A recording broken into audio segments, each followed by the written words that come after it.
सुदन गुरुङ मेरो जेठो छोरो, उनलाई पनि धन्यवाद दिन्छु।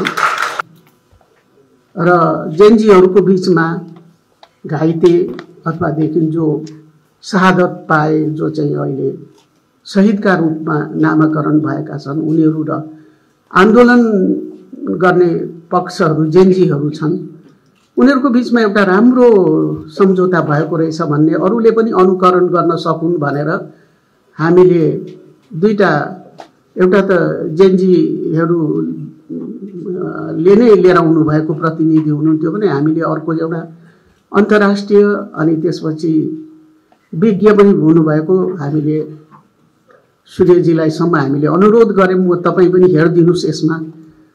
यो चाहिँ पछि एउटा अनुकरणीय, एउटा हेर्ने लायक, एउटा चाहिँ सबैले एउटा चाहिँ गर्न सक्ने होस् डकुमेन्ट भनेर हामीले गर्यौँ। आज त्यो भयो र आज हस्ताक्षर भयो।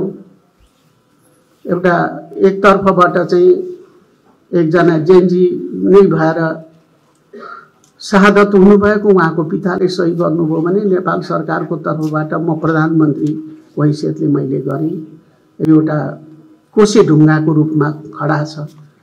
झन्डै यो जुन अहिले भएको जुन सम्झौता पत्र छ दुई पक्ष बीचमा भएको, यसले भोलिको परिवर्तनलाई निर्देशन गर्छ, गाइड गर्छ, संविधान बनाउनलाई पनि गाइड गर्छ र भविष्यमा यसले आन्दोलन, रक्तपातको आन्दोलन नेपालीहरूमाथि त्यस्तो कुनै पनि विपद आइ नलागोस् भन्नलाई यसले शहादत प्राप्त गर्ने हाम्रा शहीद बाबु नानीहरू दुनियाँमा छैनन् अहिले, तिनका लागि हामीले गर्नुपर्ने हामी गर्छौँ र हामी घाइतेहरूको लागि पनि हामी सक्दो प्रयासहरू गर्छौँ र अहिले पनि गरिरहेका छौँ। र त्यसपछि चाहिँ के छ भने जति पनि हाम्रा युवा शक्ति छन् तिनलाई चाहिँ देशमै रोजगार मिलोस् र मुलुकमै बसुन् र तिनीहरू एउटा भविष्यको राम्रो कर्णधार बनुन् र उनीहरू यो देशको चाहिँ एउटा के छ भने राम्रो राजनीतिज्ञहरू बनुन्, देश चलाउन् भन्ने हाम्रो इच्छा छ। त्यो इच्छा हाम्रो पुगोस् भन्ने हामी चाहन्छौँ। र तपाईँहरू सबै यहाँ दुई पक्ष आउनुभयो, भेला हुनुभयो। एउटै डकुमेन्टबाट सबैका इच्छा त कहाँ पुरा हुँदो रहेछ होइन, सबै कुरा पुर्याउन पनि गाह्रो हुन्छ, सबै कुरा पुग्दो रहेनछ। तर म अब यहाँ धन्यवाद दिन चाहन्छु जुन जेनजी